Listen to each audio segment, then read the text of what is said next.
บทฝึกหัดจงจำแนกประโยคลุ่มนี้ออกเป็นแต่ละภาคส่วนพร้อมทั้งบอกหน้าที่ของมันข้อ1ค่อยเอาปุ่มแบบเรียนไปโรงเรียนนำทุกๆมื้อข้อ2เพิ่นพิมพ์เอกสารเกี่ยมกองประสุมประจำปี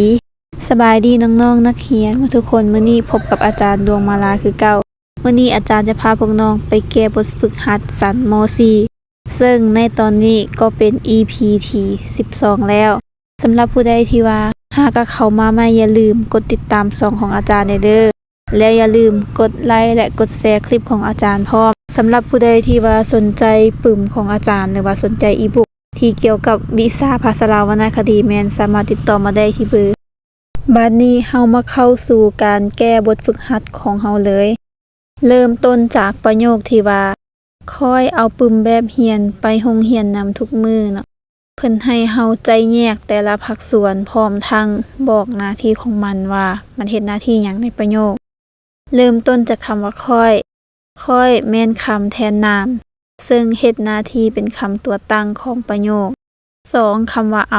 อาแม่นคำกรรมะซึ่งเฮ็ดหน้าที่บอกอาการหรือว่าการกระทำของคำตัวตั้งในประโยคคำว่าปึ้มแบบเรียนเนาะแม่นนามวลีซึ่งเฮ็ดหน้าที่เป็นคำประกอบของประโยค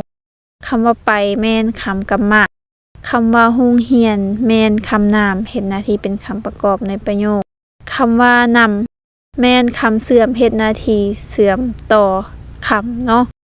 คำว่าทุกมื้อแม่นคำคุณนามซึ่ง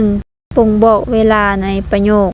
วันนี้เฮามาเบิ่งประโยคที่2เพิ่นพิมพ์เอกสารเกี่ยมกองประชุมประจำปี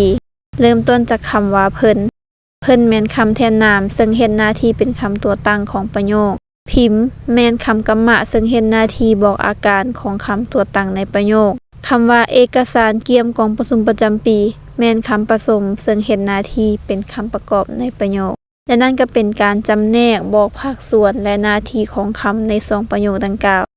ถ้าหากว่ามีอันใดที่ว่าค้างคาใจหรือว่าอยากถามแม่นเฮาสามารถแลกเปลี่ยนกันได้เนาะทุกคนสามารถคอมเมนต์กันได้แล้วพบกันใหม่ในคลิปต่อไป